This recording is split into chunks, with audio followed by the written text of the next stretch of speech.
She sold her mother's land, borrowed from banks, and drowned herself in debt, all to impress friends who called her sister, but behind her back they laughed at her poverty, mocked her dreams, and waited for her to fall. What she discovered about them would destroy everything she believed about friendship. Before we begin, subscribe and hit the bell so you never miss a story like this. Comment "I'm watching" below and let's begin this powerful journey together. In a quiet town where red dust settled on tin roofs and the evening air carried the smell of wood smoke and fried plantain, there lived a young woman named Amara. She was not born into wealth. Her father had passed when she was just 11 years old, leaving her mother, Mama Nneka, to raise her alone. Mama Nneka sold vegetables at the local market, waking before the sun to arrange tomatoes and peppers on a wooden table, hoping each day would bring enough coins to pay for school fees and put food on the table. Amara grew up watching her mother's hands crack from hard work, watching her count coins twice before spending them, watching her sacrifice her own comfort so that her daughter could have a chance at something better. Amara was smart. She studied hard, she respected her elders, and she carried herself with a quiet dignity that made people take notice. When she finished her studies, she moved to the city to find work, carrying with her nothing but a small bag of clothes and a heart full of dreams. She found a job as an office assistant at a mid-sized company, answering phones, filing documents, making tea for her bosses. It was not glamorous work, but it was honest, and it paid enough for her to send a little money home every month. She lived in a small one-room apartment on the edge of the city, far from the glittering towers and shopping malls that seemed to belong to a different world entirely. But the city has a way of showing you everything you do not have. Every day on her way to work, Amara passed by tall glass buildings, expensive cars, women in designer clothes stepping out of taxis with bags from stores she could never afford to enter. She began to feel something she had never felt growing up in her small town, a quiet, gnawing sense of not being enough. This feeling grew stronger the day she met Adiz. Adiz worked in the same building on a higher floor in a department that dealt with international clients. She was beautiful, confident, and always dressed as though she had just stepped out of a magazine. She had a way of speaking that made people listen and a way of laughing that made people want to be near her. Amara met her by chance in the elevator one afternoon, and within minutes, Adiz had invited her to lunch. Amara did not know it then, but that single lunch would change the course of her life forever. Through Adiz, Amara was introduced to two other women, Ifoma and Chiamaka. Ifoma ran a small boutique that sold imported clothing, and Chiamaka was the daughter of a wealthy businessman who never seemed to work but always seemed to have money. Together, the three of them formed a tight circle of friendship, one that seemed impossibly glamorous to a girl like Amara who had grown up folding second-hand clothes and eating rice with stew twice a week if she was lucky. At first, Amara was simply grateful to be included. She sat quietly at their lunches, listening to stories of designer shoes and weekend trips to the coast, nodding along even when she had nothing to add. She told herself that this was enough, that simply being in their presence was a gift. But slowly, something began to shift inside her. She began to notice the way Adiz looked at her plain office clothes. She began to notice the way Ifoma's eyes flicked toward her worn handbag during lunch. She began to notice the silences that followed when she mentioned she couldn't afford to join them for a weekend trip. The moment that changed everything happened on a warm evening in November at Chiamaka's birthday party. The party was held at a rented hall decorated with fairy lights and fresh flowers, with a live band playing soft music and waiters carrying trays of expensive drinks. Amara had saved for 2 months to buy a modest gift and a simple dress for the occasion. She walked into that hall feeling proud of herself, feeling like she had finally arrived somewhere important. But as the night went on, she began to feel smaller and smaller. She watched Adiz arrive in a gown that cost more than Amara's monthly salary. She watched Ifoma hand Chiamaka a gift wrapped in gold paper, the kind of gift that made the whole room gasp. And when it came time for Amara to give her gift, a simple silver bracelet, she noticed how Chiamaka's smile faltered for just a second before she said thank you in a voice that sounded more polite than grateful. Later that night, as Amara stood near the drinks table, she overheard something that would haunt her for weeks to come. Two women she did not recognize were standing nearby, whispering behind cupped hands, glancing occasionally toward her. One of them said, in a voice not quite quiet enough, that she wondered how a girl like that even got invited to a party like this. The other laughed and said perhaps Chiamaka needed someone around to make herself feel richer by comparison. Amara stood frozen, her heart pounding, pretending she had not heard a word, though every syllable had cut into her like glass. She left the party early that night, walking home alone under the streetlights, replaying those words over and over in her mind. By the time she reached her small apartment, something inside her had hardened into a decision. She would never again feel that kind of shame. She would find a way to belong, no matter what it cost her. It began small, as these things often do. Adiz mentioned a new designer bag that had just arrived at a boutique downtown, the kind of bag that instantly told people you were someone of importance. Amara had never owned anything so expensive in her life, but she found herself walking into a small lending office 2 days later, filling out forms for a personal loan. She told herself it was just this once, just to prove she belonged, just to silence the whispers she imagined following her wherever she went. When she showed up to the next lunch carrying that bag, the reaction was immediate. Adiz's eyes widened with genuine surprise. Ifoma reached out to touch the leather, asking where she had gotten it. Chiamaka, for the first time, looked at Amara the way she looked at people she considered equals. For the first time since she had joined this circle of friends, Amara felt seen. She felt important. She felt like she finally belonged. But that feeling, as warm as it was, came at a cost that would only grow heavier with time. The loan for the bag was just the beginning. Soon, there were shoes to match the bag, then a new wardrobe to match the shoes, then a car because it did not make sense to arrive at expensive restaurants in a taxi. Each purchase brought a flood of praise from her friends, and each wave of praise pushed Amara deeper into debt. She began taking loans from different lenders, juggling repayment dates, telling herself that her next promotion would fix everything, that this was simply an investment in her future. Her mother began to notice the change. During one of her visits home, Mama Nneka sat Amara down and asked her gently where all this new money was coming from. Amara laughed it off, saying she had gotten a raise at work, that things were finally looking up for her. Mama Nneka was not a foolish woman, and something in her daughter's eyes told her this was not the whole truth, but she chose to trust her, the way mothers often do when they want desperately to believe their children are safe. The turning point came nearly a year into this new lifestyle, when Amara's debts had grown far beyond what her salary could ever repay. The friends had grown accustomed to a certain version of Amara, one who paid for group trips, who bought expensive gifts, who never said no when it came time to split a bill 3 ways but somehow ended up paying the whole thing herself. When a lender began threatening legal action over a missed payment, Amara panicked. She needed a large sum of money quickly, and there was only one asset significant enough to solve the problem: her mother's land. It had belonged to their family for generations, a small plot on the edge of their hometown that Mama Nneka had always said would one day be Amara's inheritance, a piece of stability in an unstable world. Amara traveled home and sat with her mother for hours, weaving a story about a business opportunity too good to pass up, promising that within a year she would return the money doubled, that this was simply how successful people built their wealth. Mama Nneka, trusting her daughter completely, agreed to sell the land. With the money from the land sale, Amara paid off her most urgent debts and then, almost immediately, began spending again. She rented a beautiful apartment in a good part of the city. She threw a housewarming party that her friends still talked about months later. She took Adiz, Ifoma, and Chiamaka on a weekend trip to the coast, paying for everything from the hotel rooms to the meals to the drinks by the pool.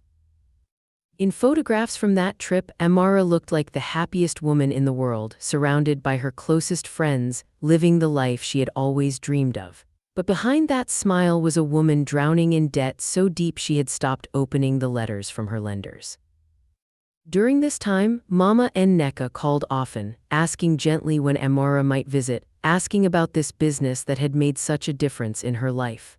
Amara always had an excuse ready, always promised to visit soon, always changed the subject before her mother could ask too many questions. Deep down, she knew that if her mother saw the truth, saw the mountain of debt hidden behind the designer clothes and rented apartment, something inside her would break completely. For a while, it seemed as though Amara had truly arrived. She was invited to every event, included in every conversation, treated as an equal by women she had once admired from a distance. She told herself the sacrifice was worth it, that this was what it felt like to finally belong, to finally matter. But there is a particular kind of exhaustion that comes from constantly performing a version of yourself that does not exist, and slowly that exhaustion began to wear Amara down. She stopped sleeping well. She stopped eating properly.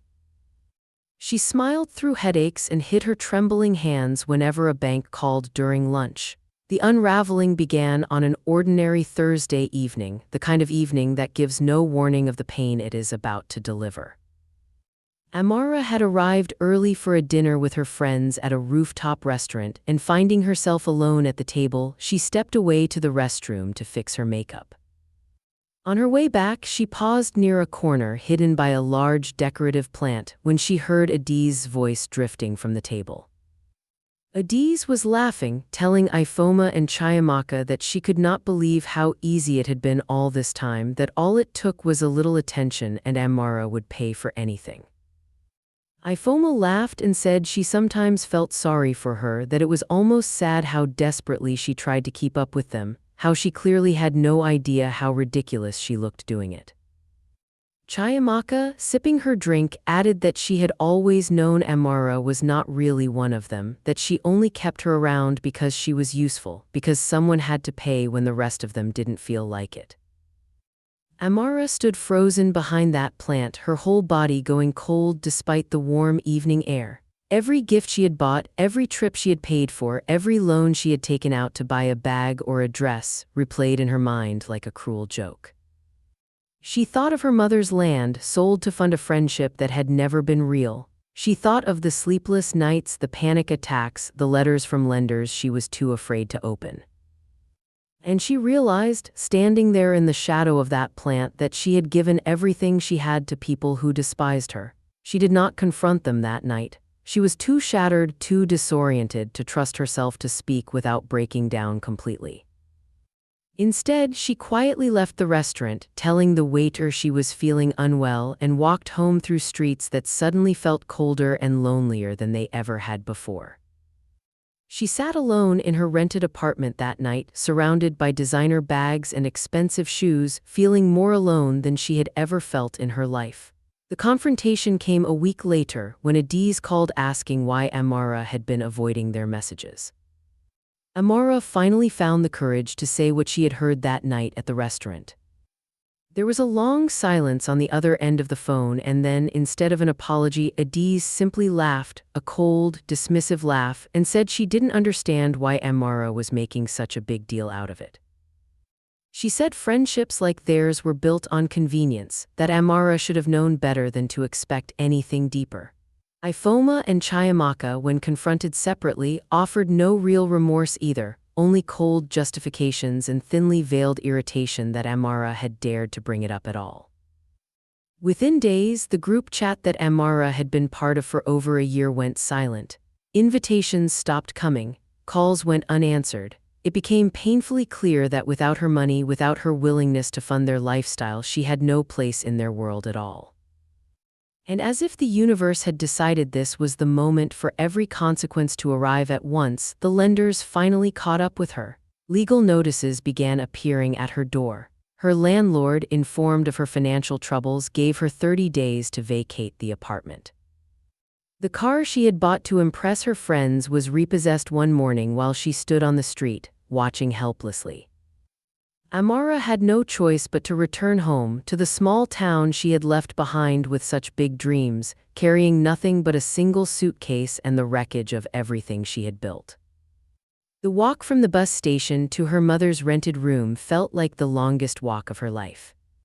She had rehearsed 100 different ways to explain herself, but when she finally stood in front of her mother, all those rehearsed words disappeared and all that was left was the truth. She told her mother everything. The loans, the friends, the land, the lies she had told to hide it all. She braced herself for anger, for disappointment, for the kind of rejection she feared more than anything else in the world. But Mama Nneka simply pulled her daughter into her arms and held her the way she had when Amara was a small child afraid of thunderstorms. She said that land was just land, that it could be earned again, but a daughter's well-being could never be replaced. She said she had known something was wrong for a long time, that she had been waiting patiently for Amara to come home and tell her the truth whenever she was ready. That night, for the first time in over a year, Amara slept without the weight of secrets pressing down on her chest. In the weeks that followed, she began the slow, humbling work of rebuilding her life. She joined her mother at the market every morning, arranging vegetables just as she had watched her mother do throughout her childhood. The work was hard, the profits were small, and there were days when customers haggled over prices that barely covered the cost of the goods. But there was something honest about it, something real that Amara had not felt in years of chasing approval from people who never truly saw her. During this time, she reconnected with people from her childhood, people she had drifted away from in her pursuit of a more glamorous life. Among them was Tobina, a quiet, steady young man who had grown up 2 streets away from her family, who now ran a small hardware shop in town. Tobina did not care about designer bags or expensive trips. He asked about her day, listened when she spoke, and never once made her feel like she needed to prove her worth through what she owned. Through him, and through old friends like Ngozi, who had remained loyal even when Amara had drifted toward wealthier circles, she began to understand what real friendship actually felt like. It did not come with conditions. It did not disappear when the money ran out. Slowly, painstakingly, Amara began to repay her debts. She took on extra work in the evenings, sewing clothes for neighbors, helping at a friend's shop on weekends, saving every coin she could. There were setbacks along the way, months when it felt like the debt would never end, when the shame of her past choices threatened to pull her back into despair. But each time, she reminded herself of the lesson she had learned in the harshest way possible, and she kept moving forward. Nearly 2 years after that painful night at the rooftop restaurant, Amara found herself back in the city for a work errand, and by chance, she saw Adiz sitting alone at a small cafe, looking tired and worn in a way she had never seen before. The glamorous friend group, it seemed, had eventually turned on itself, each woman using the others until there was nothing left to take. Ifoma's boutique had closed due to unpaid debts of her own. Chiamaka's father's business had collapsed, taking her lavish lifestyle down with it. Adiz, once so confident and commanding, now sat with a modest cup of coffee, scrolling through her phone with none of the sparkle she had once carried so effortlessly. Amara did not approach her. She did not feel the need for revenge or the satisfaction of watching someone else's downfall. Instead, she felt something quieter, something like peace. She turned and walked away, back toward the life she had rebuilt with her own 2 hands, a life built on honesty rather than appearances, on real connection rather than borrowed approval. In time, Amara saved enough to buy back a portion of her family's land, planting it with crops that fed not just her family but several others in the community. She never again borrowed money to impress anyone. She learned to sit comfortably in rooms where she had less than everyone else, because she finally understood that her worth had never been about what she could afford. It had been about who she was underneath all of it, the daughter who worked hard, who loved deeply, who eventually learned the difference between people who loved her and people who simply loved what she could give them. The friends who once mocked her never apologized, and in the end, Amara realized they never needed to.